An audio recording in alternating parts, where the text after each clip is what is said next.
जय हिंद साथियों। आज के इस सेशन में हम सीखेंगे आईपीएससी नाम से उनका रासायनिक सूत्र लिखना। साथियों, ये हाई स्कूल का बहुत ही इम्पोर्टेंट टॉपिक है। हाई स्कूल में 2 नंबर का आईपीएससी नाम बनाने को आता है। उसमें चाहे रासायनिक सूत्र दिया होगा तो कहेगा आईपीएससी नाम लिखिए, अन्यथा की स्थिति में जब नाम दिया होगा तो बोलेगा कि आईपीएससी नाम दिए गए आईपीएससी नाम का रासायनिक सूत्र लिखें। साथियों, आज के इस सेशन में हम आईपीएससी नाम से उनका रासायनिक सूत्र लिखना सीखेंगे। रासायनिक सूत्र लिखें। साथियों, आज के इस सेशन में हम आईपीएससी नाम से उनका रासायनिक सूत्र लिखना सीखेंगे।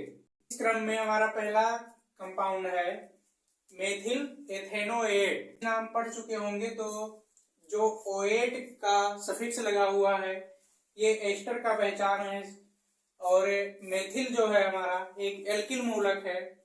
इस तरह से इसका बनेगा रासायनिक सूत्र CH3COO। COO एक एस्टर मूलक है और इसके साथ मेथिल लग जाएगा क्योंकि मेथिल एथेनोएट कहा गया है, तो ये हो गया इसका इतना मेथिल का और ये एथेनोएट का। इस तरह से ये इसका रासायनिक सूत्र होगा मेथिल एथेनोएट का।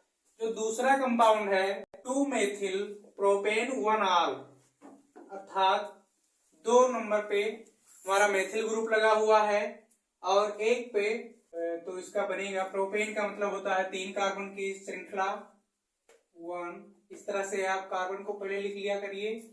और 2 नंबर पे क्या है मेथिल ग्रुप लगा हुआ है, तो यहाँ पे CH3 लग जाएगा और 1-आल बोला है तो यहाँ CHOH हो जाएगा। इस तरह से इसका रासायनिक सूत्र बनेगा CH3 CH से CH3 हमारा साइड चेन लग जाएगा और CHOH। इस क्रम में अगला कंपाउंड है 2-मेथिल प्रोपीन। प्रोपीन यानी कि यहाँ पे जो कंपाउंड दिया गया है ये एल्कीन श्रेणी का है, क्योंकि इसमें इन का जो सफिक्स है ये एल्कीन का पहचान होता है और 2 नंबर पर मेथिल ग्रुप लगा हुआ है। तो प्रोपीन यानी कि 3 कार्बन की श्रृंखला 2-मेथिल, यहाँ पे 2 नंबर पे मेथिल ग्रुप लगा दीजिए और प्रोपीन कहा गया है तो प्रोपीन के मतलब डबल बॉन्ड होगा और यहाँ CH2 CH3। इसका रासायनिक सूत्र बनेगा CH3 C double bond CH2 और जो ये C है इससे एक CH3 ग्रुप साइड चेन लगेगा।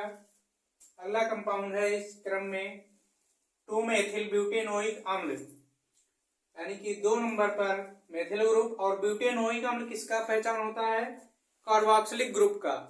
कार्बोक्सिलिक ग्रुप क्या होता है COOH होता है, तो इसका बनेगा ब्यूटेनोइक कहा गया है। इस प्रकार से 4 कार्बन की श्रृंखला है ये, तो 4 कार्बन को पहले आप ऐसे लिख लिया करिए जिससे रासायनिक सूत्र लिखने में आपको सरलता होगी। 2 नंबर पर क्या है मेथिल ग्रुप है, यहाँ पे ब्यूटेनोइक लग जाएगा यानी कि COOH और यहाँ 2 नंबर पे मेथिल CH3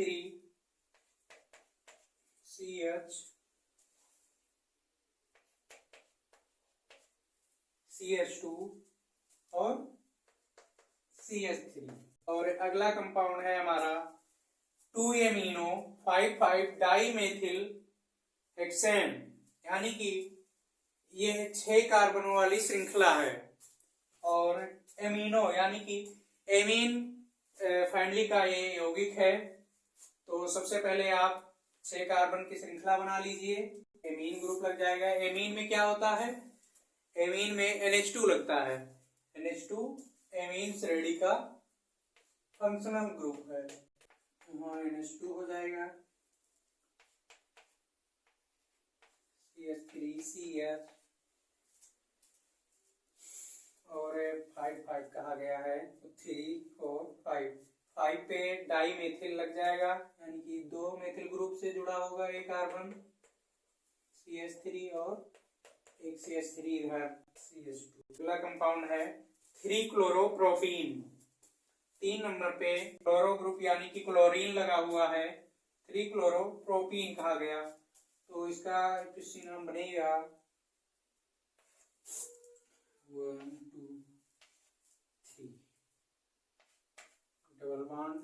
प्रोपीन का मतलब ये होता है कि ये कंपाउंड जो दिया गया है ये एल्कीन श्रेणी का है, और एल्कीन का पहचान है कि कार्बन कार्बन के बीच में डबल बॉन्ड पाया जाएगा। अगला कंपाउंड है ब्यूट 1ene 3-ine, यानी कि 4 कार्बन की श्रृंखला है और इसमें 2 फंक्शनल ग्रुप यानी कि आइन 3-ine कहा गया है और 2-ene, यानी कि 3 नंबर पे जो है एल्काइन यानी कि ट्रिपल बॉन्ड पाया जाएगा, और 1ene 1 नंबर पे डबल बॉन्ड पाया जाएगा। CH ट्रिपल बॉन्ड C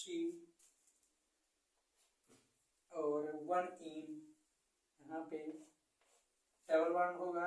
इस क्रम में अगला कंपाउंड है हमारा 2-मेथिल ब्यूटेन 2-ऑल। 4 नंबर की श्रृंखला है, 4 कार्बनों वाली श्रृंखला। 4 कार्बन की श्रृंखला को क्या कहा जाता है? ब्यूटेन कहा जाता है। और इस पे 2 नंबर पे आल अर्थात हाइड्रोक्सी ग्रुप लगा हुआ है और 2 पर ही एक मेथिल ग्रुप लगा है। 2 मेथिल 2 आल है, हो जाएगा CH3 और एक OH हो जाएगा CH3 CH2 CH3। इस तरह से इसका सूत्र बनेगा CH3 CH2 C पे एक CH3 साइड चेन है और एक OH है और CH3। इस तरह से ये इसका रासायनिक सूत्र होगा।